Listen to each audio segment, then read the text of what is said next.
The tropical island of Guam is where 9 soldiers from the Oregon National Guard's 102nd Civil Support Team, or CST, traveled to in order to evaluate the 94th Civil Support Team, one of Guam's premier disaster response teams, in an exercise that will help better prepare them for a bigger, more important evaluation coming up in a few months, their TPE, or Training Proficiency Evaluation.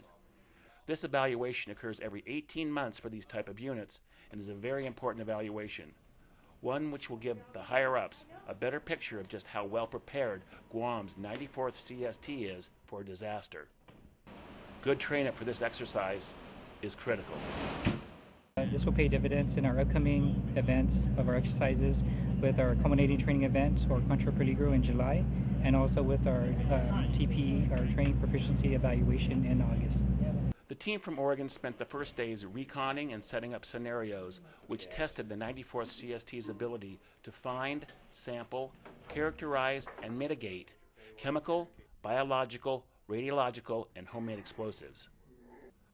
When the training exercise started the next day, the Oregon evaluators looked closely on how they worked as a team, how they reacted to the call, and how they conducted movement to where the incident had occurred. Once on site, the evaluators from Oregon focused on how the 94th CST set up their equipment and if it was done correctly and within time standards. Once the site was set up and the first mission was solidified, the survey team suited up and moved out to the hot zone. The survey team had to photograph, test, and analyze any found items that looked suspicious and relay that information back via radios. They also had to try and mitigate the threat at hand.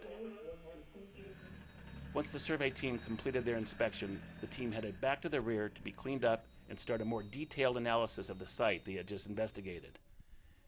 Every step was observed and discussed later in an AAR. During the exercise, briefings were held routinely in order to keep the incident commander and other team members informed on what they had found and where and when their next mission would be conducted.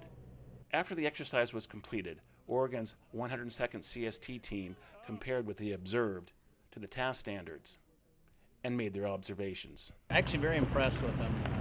I think they've learned a lot. I think we've learned a lot. The feedback that we've provided them, I think, will be very beneficial in their future training opportunities, and vice versa. Exercises like this are an excellent tool for the CST teams to identify their strengths and weaknesses, to share lessons learned, and best practices.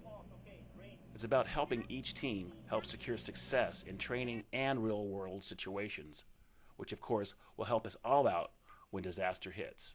And we all know that it's not a matter of if, it's a matter of when. Reporting from Guam for the Pentagon Channel, I'm Master Sergeant Tom Hovie.